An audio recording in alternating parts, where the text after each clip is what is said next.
All right, welcome everybody. Welcome in Thursday live webinar. Let's go over 55 NJ. How's everybody doing out there?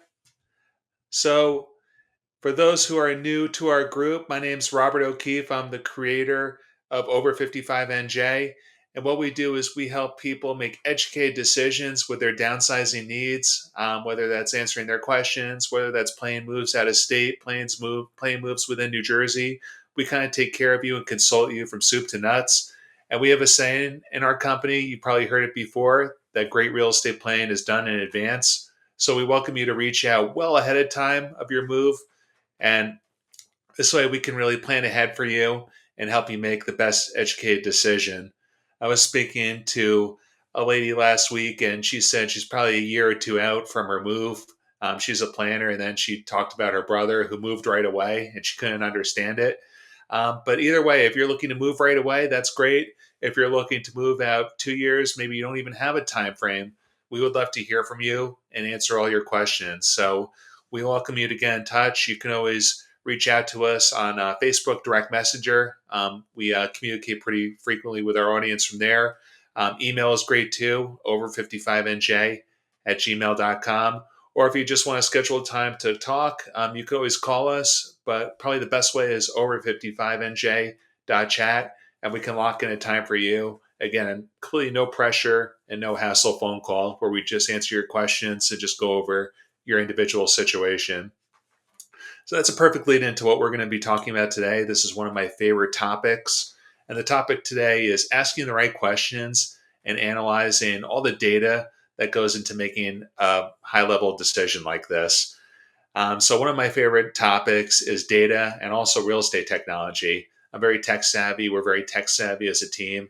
So, we use technology a lot, but we're also very wary of it and we know how to use it correctly. So, we're kind of like your concierges where we have all the updated technology. We invest in our technology and our systems, but we also don't let it get ahead of us. I was a millennial, so I was born in the days before technology.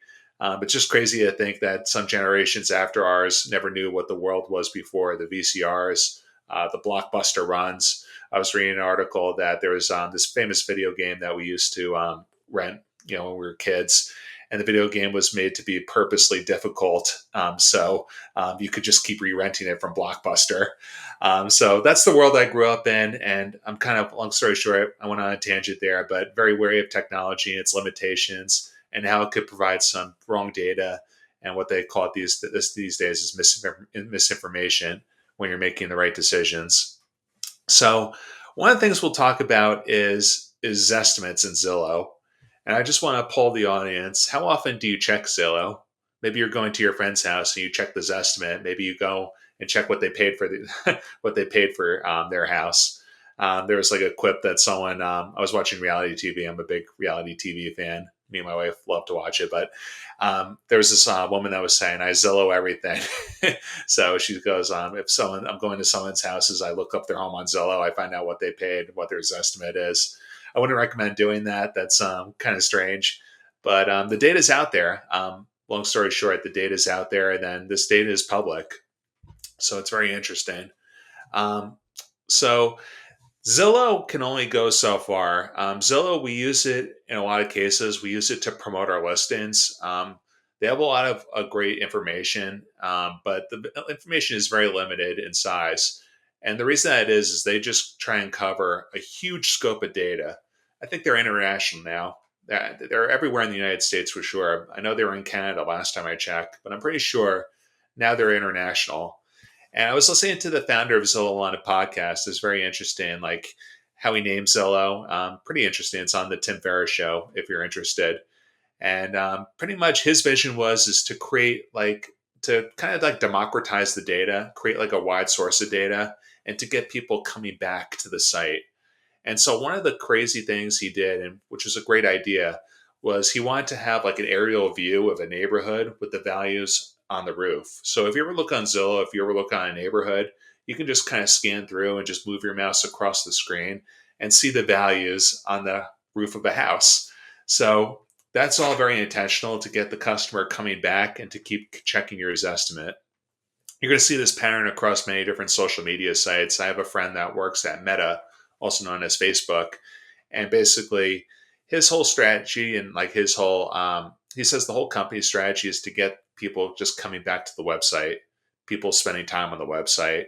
The number one metric they measure is how long you're on that website. YouTube similar. YouTube is owned by Google, and pretty much they try and value videos the longer you stay on the app. That's how their advertisers make money. They're all about making money, not about the user experience. So the algorithm says the more time you're on the app, the more time you're watching the video, the algorithm is going to show you more of those videos. We make a lot of videos for our over 55 communities, and we do that without our mind. We try and show the communities, so a lot of people watch us. Believe it or not, a lot of people watch YouTube on television, and we have a lot of cool analytics where we actually track that. So our goal is to keep people on, so YouTube could show more of our videos. So Zillow, kind of like the same thing, is they want people coming back and checking this estimate.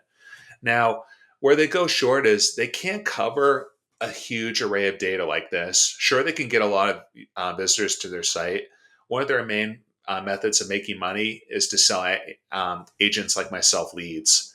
And the way they do that is they say, hey, we have X amount of people looking in your area. We have X amount of people spending this time on the site. So their goal is to get you back. And a lot of times they'll throw out like some misinformation to get you back there. So the algorithms can only go so far. Understand that the algorithm's main business is to get you to stay on. It's really not to portray an accurate estimate. And even if like they're a little bit wrong too, that could be helpful too, because like you could keep going back online and keep checking it. So helpful for their business, but not for you. So it doesn't really go into the home's real value. Real estate is very localized. You really have to go inside a house, analyze it, study it, talk to the homeowner, know the neighborhoods to really get the true value. We kind of use this estimate sometimes and other algorithms as a benchmark, and we kind of see what they think. We take that into account, but we always kind of look at our We always look at our evaluation, and we always recommend seeing the house. So if you ever want a spot analysis, we call it, of your house, maybe you just kind of want to see what it's worth beyond this estimate, you could always reach out to us. We could do this virtually, or we're happy to come in person and meet you and just go through exactly what your house is worth and exactly what you would need to do if you were looking to sell your house in the future. So feel free to reach out to us on that. And so that goes, probably like 100 levels deeper than a Zestimate, where someone could just, where a computer just picks out what your home is worth without seeing it, and is doing so on a large scale all over the country. So if I could summarize it in one sentence, it's just too big of a net. Real estate is very niche and very detail oriented. So you need a professional to come in and just really look at the property in order to price it correctly. And there's consequences to doing so, which will go later on in the presentation. How people valued the estimates and how people made a lot of mistakes in some cases.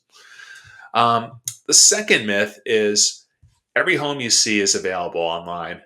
So the MLS, going like a little bit technical here, agents will put properties on the MLS. The MLS will syndicate to a wide variety of websites. So sometimes the website's not updated. Sometimes the agent forgets to update the MLS. A lot of times, sometimes you'll see homes that are on the market for even hundreds of days in some cases because the agent wasn't professional and didn't take the listing off. So there's a lot of human error when it comes to this. I've seen properties that were marked under contract but are still available or are coming back on. So one of our crucial strategies as a buyer's agent is to find properties that aren't online, and we do that for our buyers too. So we actually comb properties that are under contract that have offers accepted to see if we can get our buyers in there before they come back on the market. So every home you see online may not be available, and also homes that are marked pending may still be coming available or may be available. You'll be surprised how easy it is for agents to make mistake or neglect certain things. It's very real estate's like very experience oriented. You learn a lot, especially as a young agent, by making mistakes. And there's a lot of new agents coming into the business, and a lot of people will just value an agent by saying, "Oh, I'm friends with this person, I want to use them." Big mistake. You definitely want to use a professional, but you'll be surprised how many people get listings and high-end listings and just totally botch it in some way or the other. So the value for us is we actually call these agents. We take the effort. we get them on the phone. We make sure the property is still available before we invest time seeing it. And we also want to make sure it's still available for you before we invest time. So that's the value of a buyer's agent, is just really making sure that you're covering and unturning every stone in that process. So every home you see is not available. Every home you see online may not be available. And also there may be uncovered and new inventory coming as well. Um, Now, finally, myth number 3, you don't need a realtor until you're ready to buy. So this goes into the whole theme of our organization, that great real estate planning is done in advance. So we encourage you to go online and look at our website. We call this the exploratory phase. The Our website to search all 55 plus communities is over55nj.homes. That brings up all the 55 plus communities. You can search by single family, meaning very private, no units above or below you, or you can search for kind of like an apartment condo solution, or you can just search for them all. We also have ways to search for single level solutions in non 55 plus communities.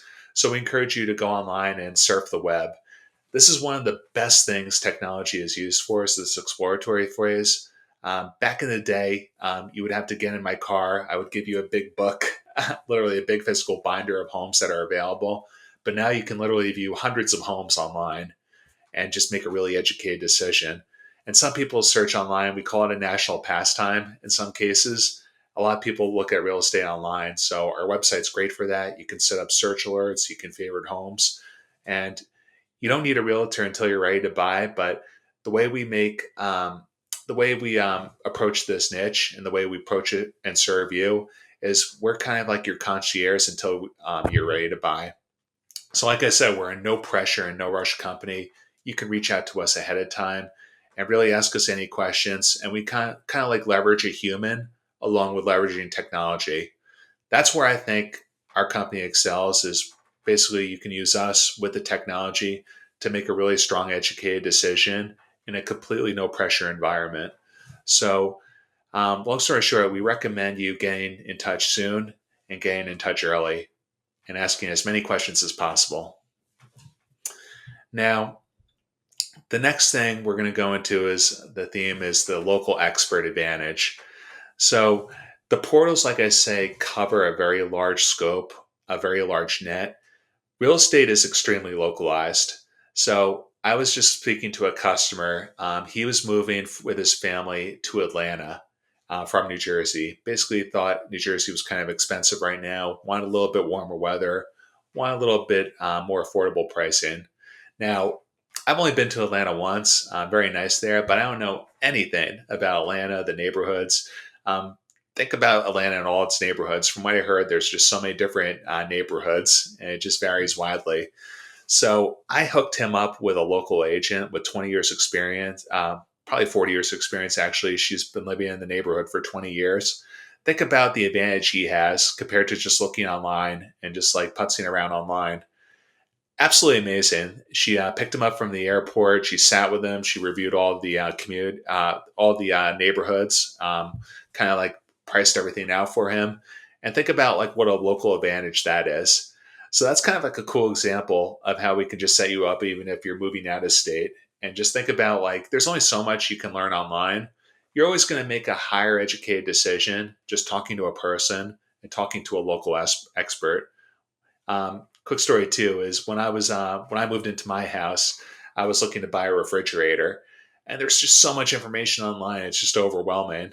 And this is coming from a millennial, right? An older millennial, but I just had such a better experience just talking to a person and just talking to an expert. I could just make such a high level decision and just make such a more confident decision.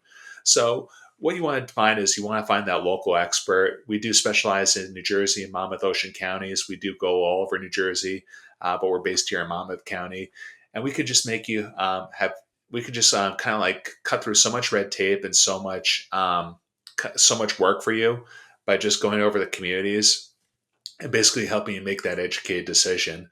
So it's important to use a local expert, but also an expert in these communities. So I can just basically just save you so much time, so much hassle, and you can make a much more confident and educated decision. There's a ton of local ordinances, a ton of HOA rules that you might want to avoid in these communities. So definitely encourage you to reach out. And as again, our email is over55nj@gmail.com. And always feel free to send a direct message. If anybody has any questions too, feel free to chime in. We'll get to them at the end, but I can see the questions and I can always answer them. Now we're going to go into where AI and portals fall short. So this kind of goes into the general theme that no algorithm can go into the neighborhood and go into the feel of the neighborhood. No algorithm can tell the renovation quality. That's absolutely well in advance, maybe like 30 years, where an algorithm can like look at the data. Let's say if like an algorithm, you take a video on your phone and just show like a renovation quality. No algorithm can really depict the feel and the flow of a home. So they really fall short. We do recommend during the exploratory phase to visit as many neighborhoods as possible, go to many open houses.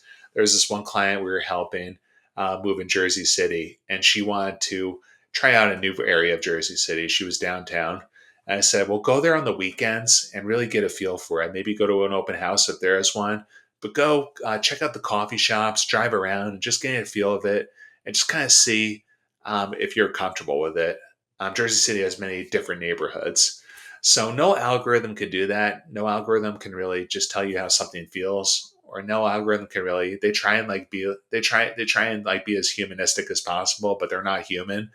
So you always want a human guiding you beyond the AI, beyond the portals. And let me be clear, a human that can use this technology and use it as data points, because above all, it's not an end-all decision. It's not the end destination. It's the inputs into the decision. So you definitely want to treat them as inputs and data points and not as the end destination, which some people do and make mistakes of. Perfectly into mistakes. So, a couple interesting stories. So, with the Zestimates, Zillow a few years ago tried to increase their revenue, and they tried to buy and flip houses. It was a colossal disaster. It cost them hundreds of millions of dollars. They used their own Zestimates and their own algorithms as data points. So you could just see how localized real estate is, how hands-on it is. And just by buying up houses and trying to flip them and turn them over using computer systems, it's an incredibly irresponsible move. And they really paid for it to the tune of hundreds of millions of dollars. So it just shows that there's only so much an algorithm can do. And it's by all means not an endpoint, like we were just saying. And on top of that, too, it just shows the value of just shows the value of making an educated decision, because real estate is very illiquid, and you definitely want to make sure you're making the right decisions because there's transaction costs. It's not like selling a stock where you can sell out easily. I was speaking to another gentleman the other day that he's moving from a 55 plus community, but he may take a loss on his unit because he bought something with steps and he figured out he didn't like that. So we're helping him find a new place, consulting with him, and just making sure that we have his criteria laid down, and also that he's doing the steps ahead of time to make sure he doesn't rush in and buy something that doesn't fit his needs again, because there are transaction costs. You may lose money if you don't get back what you made. There's a data history, which we'll go into in a moment.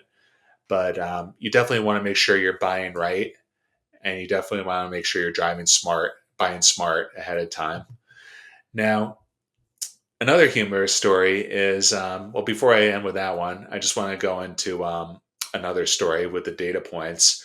So don't make this mistake. We've had clients list their homes just to kind of see the action they would get.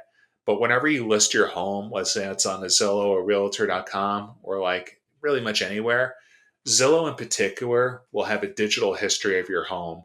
So I had one guy, he just threw up his house for sale by owner, threw out like a really high price for it, which he thought was a high price, but it was actually a pretty good price. And just didn't get anybody, didn't take any professional photos, was just trying to like try the market.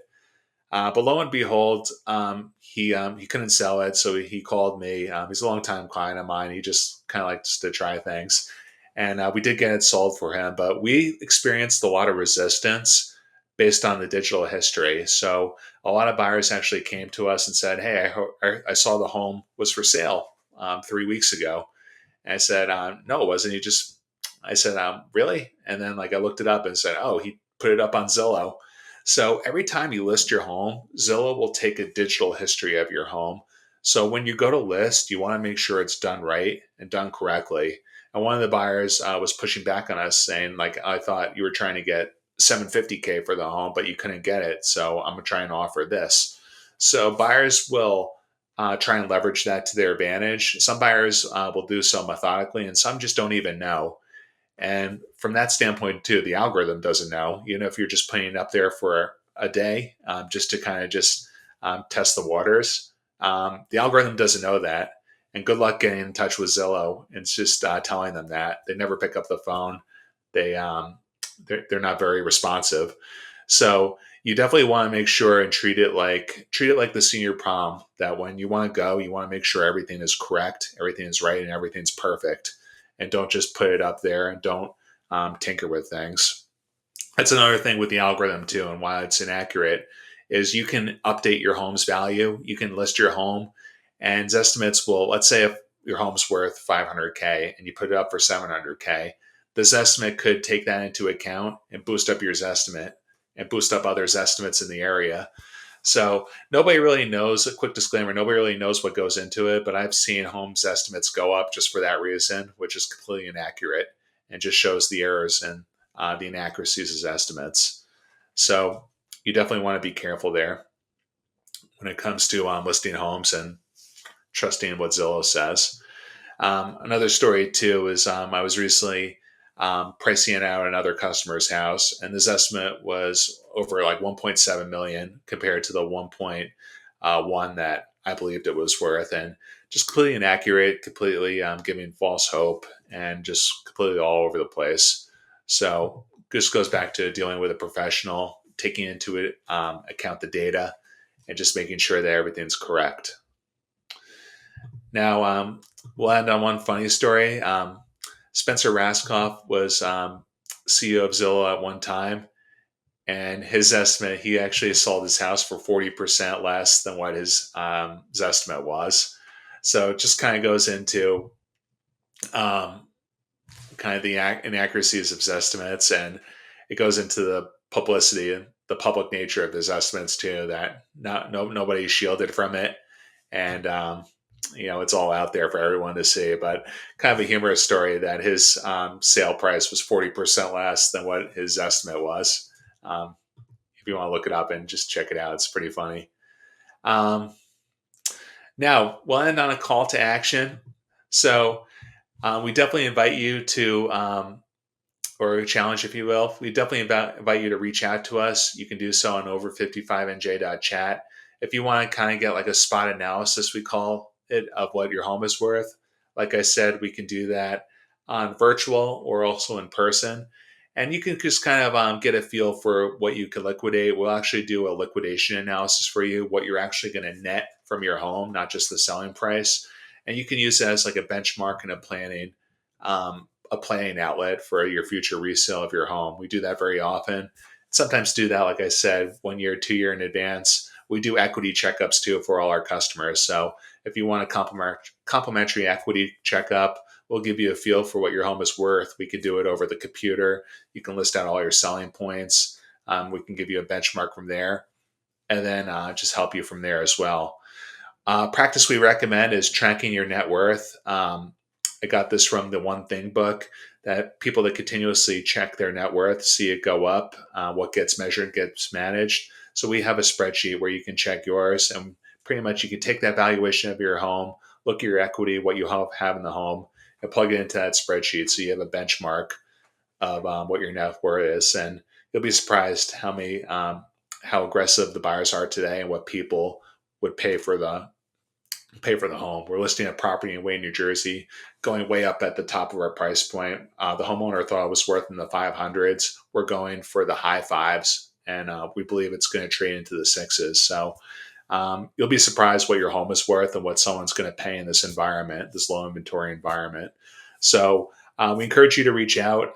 This estimate and a person's opinion can only go so far. You really have to do a spot analysis and do the study and the research, which we'll do for you if you really want to see kind of like the true value of what your home is worth. And again, we can just do that virtually. You can just give us some specs. We're happy to come see the home, whatever is good for you. We look forward to serving you in the best possible way. So let's go into some Q&As here, and then we'll send you off on this rainy day. What's the hidden cost of not having an agent from day one?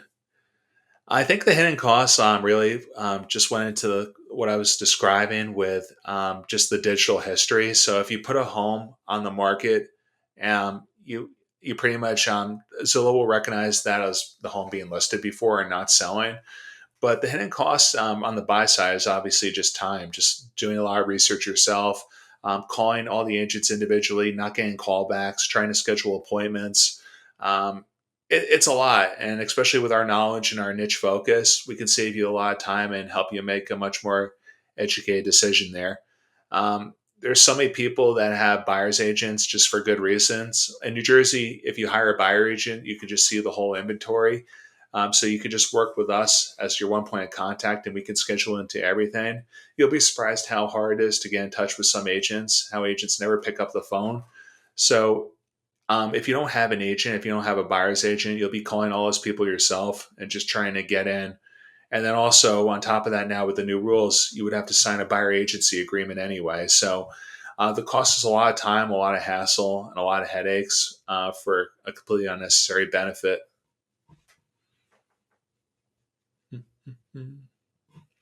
What's the most common psychological trap Zillow sets for buyers? I think it's really just the Zestimate. The Zestimate is just a big clickbait. I think it can really get away from himself. I think in most cases it's entirely inaccurate. We may do another video too on Zestimates and just kind of like go into the data, the range of what the Zestimate was and what the home actually sold for. But I think it's just really the Zestimate. And another trap is when you reach out to Zillow, you may think, let's say if you want to go and contact the listing agent, a lot of times what they'll do is they'll promote the premier agents, they're called. These are agents that pay to get in front of you guys, the buyers. So a lot of times, like you may be wanting to speak to an agent of the listing agent of the property, and you get another agent that's paying to be up there. So that's another trap, if you will, that they set. I'm not sure if trap's the right word. They're just trying to make money like any other business. And they make their money just like any social media company does, is trying to get viewers like yourself, page views and page view durations to kind of sell their ads to agents and mortgage lenders. They're in that business too now. I believe they're in the title business as well. They're just a business trying to make money. What's the single biggest liability of outdated online listings for a buyer? I think it's just like a waste of time. There's actually a section on the MLS where agents communicate with other agents. So I was setting up, a couple was coming down from New England area, and I was setting up homes for them. And in the agent remarks, we call it, there's a section on the MLS where agents can communicate with other agents. There's a section that just disclosed to us as agents that this building has litigation in it and that financing would be challenging. So the biggest liability, I would say, is just like a waste of time, but also not getting all the full information based on what the property does. Remember, the listing agent's job is to represent the seller. Their job isn't to represent you. They kind of just like give these agent remarks as like a heads up to other agents, but their job is to get you in the property, get you to fall in love, and get that price for the seller. Their job isn't to look after you. So that's the value of a good buyer's agent and just working with someone you trust.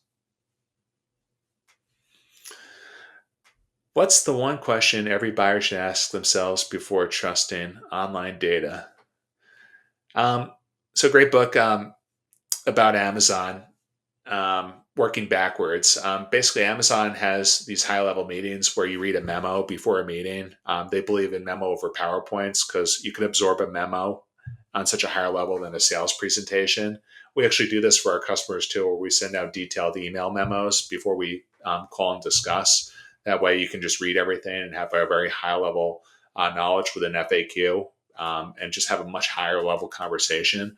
But the one question Jeff Bezos, the founder of Amazon, said whenever he reads these memos, ask yourself, is this true? Or could this be false? Or is this definitely true? Read slowly, read online. And if you have questions, we recommend creating a document on your phone and just save that question so you can just either forward it to us or look it up later, but preferably forward it to us and we can research the answer for you or just get you the answer right away. But always take everything with a grain of salt and ask, is this true?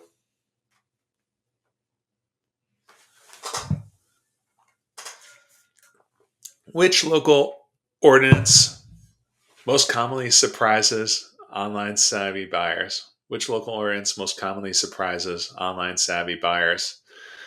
I'll tell you one thing. So sometimes when we contact sellers directly, a lot of sellers don't realize that they have to get a CO or a smoke certificate. So that's on the sell side, and like pretty much we do it for them. We help them out with that. But I learned that the hard way at one time. I said, hey, "Did you get the CO?" And the seller's like, "No, what are you talking about?" He was kind of like selling the house on his own. So I ended up getting everything for him and pretty much doing it for him. But that will sneak up on a seller. The most local ordinance that will surprise online savvy buyers, I think, just from a higher level, a higher purchase price perspective, is the mansion tax. The mansion tax is a tax New Jersey will charge buyers purchasing properties over $1 million. So they charge a 1% tax. It's on the books to double to 2% in 2026. But that's like a big sticker shock for a lot of buyers, the mansion tax. So that is a local ordinance. It really depends on locally where you're looking at. Another one, if you're buying an investment property, is there's a lead paint law where you have to get your investment property and your rental checked for lead paint. Now, now obviously lead paint hasn't been used in many years, but the state kind of wants to create what I think is an inventory of all the investment properties and all the rental units. So that's one that gets people surprised too. So whether you have a multifamily property, whether you're buying a 55 plus community and renting your unit, you have to look at your local lead paint ordinance too to make sure you're compliant with that, or you risk getting fined. It's a great question. That's like a whole nother video too that we could do. What's the single biggest financial risk of solely relying on online portals? One is missed opportunities. Two is not getting to the property ahead of time. You have to be very fast on real estate. Just very quick. Speed kills, what we say in real estate. Like when you see a property, you know it's going to go and you know it's going to be competitive. If you get into that property, if there's a lot of value in being first. So if you get into that property and make a strong offer with great terms, a lot of times the first offer, there's a saying, is often your best one. So the first offer sometimes gets prioritized. Now, obviously, every situation is different, but the biggest financial risk of relying on online portals is poor speed. So you definitely want to like get ahead of it, and you definitely just want to, if you're just relying on online portals, man, you're way far behind because a buyer's agent can just get really ahead of you, can really get ahead of it for their clients. So I would say just speed and miss opportunities. Last question, the best for last. Where precisely does AI end and human judgment begin in property evaluation? AI is amazing, isn't it? So, quick disclaimer. Feel free to AI could be dangerous. I don't even know what to disclaim there, but AI is a great tool. It's a great input tool. I was using it myself today just to kind of like formulate kind of like an outline for me. I was using it the other day. Someone sent me a syndication deal for a hotel opportunity, and I kind of used AI just to go over the pros and cons of the deal. And I was like kind of picking its brain, if it has a brain, and just ask it questions. But really, it goes on gut feel. It goes on local knowledge. You want to use it as a tool and kind of use it as a Google search, but treat it like as another tool in your tool belt. Don't let it make decisions for you. I would just kind of treat it like as a Google search and just use it as another tool in your tool belt for great information. It's a more personalized tool where it's kind of like when I was talking and teaching my mother how to use ChatGPT. I say, think of it, mom, as like a personalized robot, like a personalized assistant where you can get like very personalized with it and ask certain questions. But I would just treat it as a tool and not as an end goal. And that kind of like perfect wrap up to the theme here is to use these portals, use these online portals, algorithms, estimates, AI as tools and not the final decision. You definitely want to make the right decision for yourself. We can help you with that based on your experience and help guide you in the right direction. All right, that will do it this time. Once again, I want to just thank everyone for coming on. If you need to reach out to us, our email address is over55nj@gmail.com.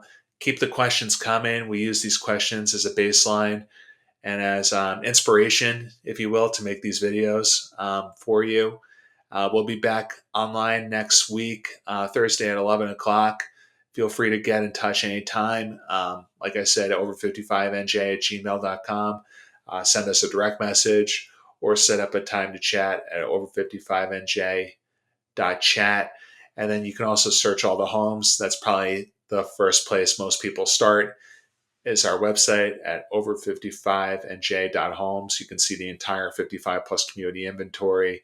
Lots of great stuff there, lots of great resources. And if you have specific questions on a community, feel free to reach out. We're happy to help you out. So make it a great day. Hope you have a great weekend. We'll see you on the next one. Thanks so much for watching.